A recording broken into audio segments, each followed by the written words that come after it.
السادسة برئاسة رئيس الحكومة عزيز أخنوش صادقت على 56 مشروعا استثماريا بقيمة تقدر ب 134 مليار درهم. ستمكن هذه المشاريع من إحداث حوالي 28 ألف منصب شغل. للإشارة فإن هذه اللجنة أحدثت بموجب ميثاق الاستثمار الجديد الذي دخل حيز التطبيق منذ شهر مارس 2023 تماشيا مع توجيهات صاحب الجلالة الملك محمد السادس. انعقدت اليوم الدورة السادسة للجنة الوطنية للاستثمارات برئاسة السيد رئيس الحكومة، وصدقت على 56 اتفاقية مشاريع بقيمة إجمالية تقدر ب 134 مليار درهم، اللي منها 45 مليار درهم كاستثمار خاص، واللي غادي يخدم خلق تقريبا 27 ألف منصب شغل.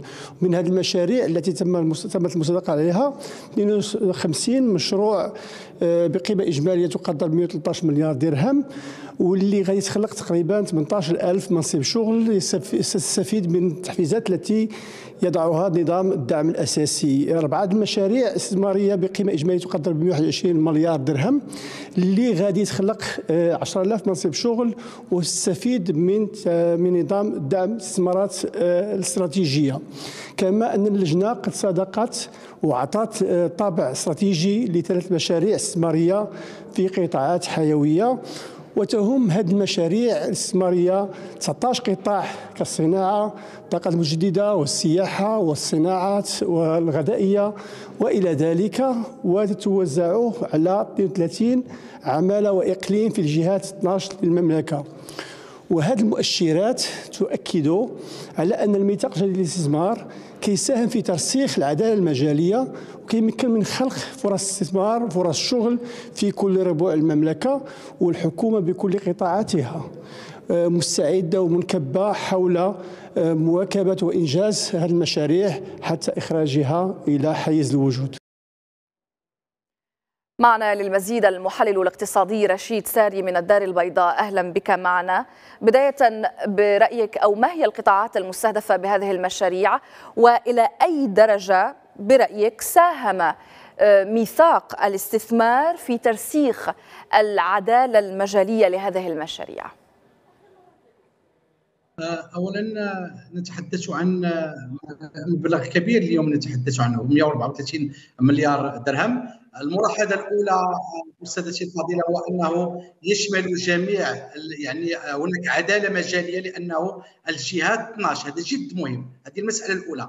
المساله الثانيه، اليوم نتحدث على انه القطاعات متنوعه. القطاع نتحدث عن القطاع السياحي، نتحدث عن القطاع الاستثمارات، يعني الجانب النقل الكهربائي، كذلك الطاقات المتجدده من خلال مياه البحر وكذا. يعني اليوم نتحدث على مشاريع كما قلت متنوعه، لا تشمل فقط يعني مجال دون اخر، ولكن نلاحظ مساله اخرى بانه الاساسي هو ان هذه المشاريع التي نتحدث عنها سوف تخلق مجموعه من فرص الشغل. نتحدث عن اليوم عن 28 ألف منصب شغل. كذلك اليوم نلاحظ بانه اليوم هذه المشاريع تدخل في هذا الاطار لميثاق الجديد للاستثمار. الميثاق الجديد للاستثمار من بين اسسه هو انه يعني ثلثين القطاع الخاص وثلث القطاع العام. نلاحظ بانه هذه المساله هي متواجده اليوم، بانه مجموعه من المشاريع التي نتحدث عنها اليوم يعني موجهه نحو هذا المجال.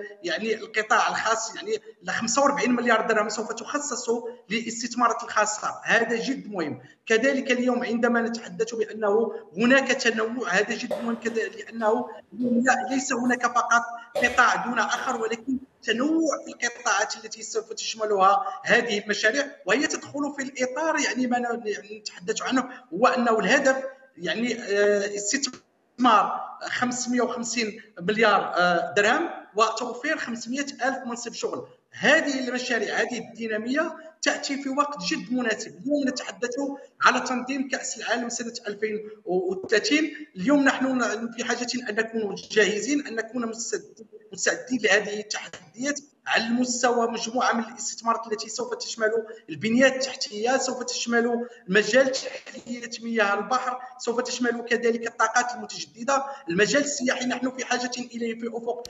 طيب هذه المشاريع كما تفضلت بذكر ذلك تشمل قطاعات حيوية كما ذكرت من قبيل الصناعة والسياحة والطاقات المتجددة. برأيك إلى أي مدى سيساهم هذا التنويع في خلق ديناميكيات جديدة وكذلك تخفيف الضغط ربما على القطاع الفلاحي خاصة مع توالي سنوات الجفاف؟ هذا سؤال جد وجيه ويحتاج كذلك لأنه لتحليل. اليوم كما تعلمين بأن هناك تحديات على مستوى تقلبات مناخية جفاف. عندما نتحدث على هذه المشاريع فبالتأكيد تحلية مياه البحر سوف تضمن لنا الماء الشرب، سوف تضمن لنا كذلك يعني قطاع تغطية القطاع الفلاحي وكذلك المساهمة في الفلاحة. عندما نتحدث اليوم عن الطاقات المتجددة، الطاقات المتجددة تفيدنا بشكل كبير وكبير جدا في تخفيض يعني تكلفة تحلية مياه البحر، إضافة إلى أنه سوف تساهم حتى في المجال الكهرباء. اليوم يعني أقول لك رقم يعني سوف يدهش الجميع، هو أنه اليوم تكلفة الكهرباء بالمغرب أقل بكثير من الصين، ذلك بفضل الطاقات يعني الطاقات الشمسية التي سوف يتم اعتمادها. إضافة إلى هذا اليوم نحن كما قلنا بأن القطاع الفلاحي يشغل نسبة كبيرة من ساكنة المغرب. هذه تحلية مياه البحر سوف تساهم في إعادة تشغيل مجموعة من الفلاحين وكذلك ضمان السيادة الغذائية للمغرب. إضافة إلى هذا نتحدث كذلك عن المجال السياحي، ونحن مقبلون على استقبال يعني السياح بشكل كبير وكبير جدا في المغرب في أفق سنة 2030. سوف تكون هناك مجموعة من الاستثمارات المهمة في هذا المجال، إضافة إلى المجالات البنية التحتية. ما يتعلق بالبنية التحتية هناك مجموعة من الاستثمارات. لا ننسى بأنه اليوم كذلك نتحدث عن القطاع الخاص. اليوم هناك اهتمام كبير بالقطاع الخاص لأنه الهدف في أفق سنة 2030 أن نصبح يعني القطاع الخاص يشكل أكثر من 60%. هذه مشاريع تنظن كما قلت بأنه اللجنة الوطنية للاستثمار ليس هذا هو الاجتماع الذي عقدته يعني هذا الأخير، ولكن كانت هناك اجتماعات متتالية، وأظن بأننا اليوم بدأنا في حصد مجموعة من النتائج. يبقى فقط بأنه اليوم هناك تحدي ويجب أن نتحدث عنه. التحدي الكبير اليوم هو الحد وخفض من نسبة البطالة في المغرب، وأظن بأن هذه الاستثمارات بحجمها سوف تساهم في التخفيف من البطالة في المغرب لتصبح في مستوياتها العادية التي كنا نعيشها قبل 4 أو 5 سنوات. طيب، عطفا على هذه النقطة، الحد من البطالة وهو تحدي يعني يعاني منها المغرب التي وصلت إلى نسبة مرتفعة. يعني نسبة البطالة كانت مرتفعة في القطاع الفلاحي الذي فقد الكثير من فرص الشغل. كيف سيتم إدماج يعني من فقدوا فرص الشغل في هذا المجال في قطاعات أخرى؟